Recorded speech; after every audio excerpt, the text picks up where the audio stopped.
இந்திய அஞ்சல் துறை நாடு முழுவதும் உள்ள பாரம்பரிய அஞ்சலகங்களை அதிநவீன அடுத்த தலைமுறை என் அஞ்சலகங்களாக மாற்றும் திட்டத்தை செயல்படுத்தி வருகிறது. அதன் ஒரு பகுதியாக புதுச்சேரி அஞ்சல் கூட்டத்திற்குட்பட்ட முக்கிய அஞ்சலகமாக தன்வந்திரி நகர் அஞ்சலகம் முழுமையாக நவீனமயமாக்கப்பட்டு புதிய வடிவில் திறந்து வைக்கப்பட்டது. அதிநவீன வசதிகளுடன் உருவாக்கப்பட்ட இந்த என் அஞ்சலக திறப்பு விழா நடைபெற்றது.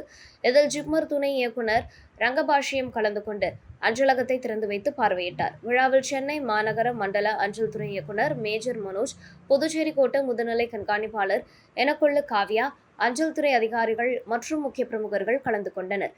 புதிய திட்டத்தின் மூலம் ஸ்பீட் போஸ்ட், பார்சல், சேமிப்பு வங்கி உள்ளிட்ட அஞ்சல் சேவைகள் அனைத்தும் ஒரே இடத்தில் நவீன தொழில்நுட்ப வசதிகளுடன் விரைவாக வழங்கப்பட உள்ளன. வாடிக்கையாளர்கள் நீண்ட நேரம் காத்திருக்காமல் சேவை பெறும் வகையில் கவுண்டர்கள் மேம்படுத்தப்பட்டுள்ளன. மேலும் இலவச வைஃபை வசதி, டிஜிட்டல் கட்டண சேவைகள் மற்றும் மேம்பட்ட வாடிக்கையாளர் சேவை உள்ளிட்ட வசதிகளும் ஏற்படுத்தப்பட்டுள்ளன. புதுச்சேரி தலைமை அஞ்சலகம் உள்ளிட்ட கோட்டத்திற்குட்பட்ட அனைத்து அஞ்சலகங்களிலும் காலை 9:30 மணி முதல் மாலை 5:30 மணி வரை புதிய சேவை நடைமுறையில் இருக்கும் என அஞ்சல் துறை அதிகாரிகள் தெரிவித்தனர். குறிப்பாக புதிய தலைமுறை ஜென்சி இளைஞர்களை கவரும் வகையில் இந்த நவீன தொழில்நுட்ப சேவைகள் அறிமுகப்படுத்தப்பட்டுள்ளதாகவும் தெரிவிக்கப்பட்டது. தீபம் செய்திகளை உடனுக்குடன் தெரிந்து கொள்ள தீபம் செய்தி சேனலை சப்ஸ்கிரைப் பண்ணுங்க, பெல் பட்டனை கிளிக் பண்ணுங்க.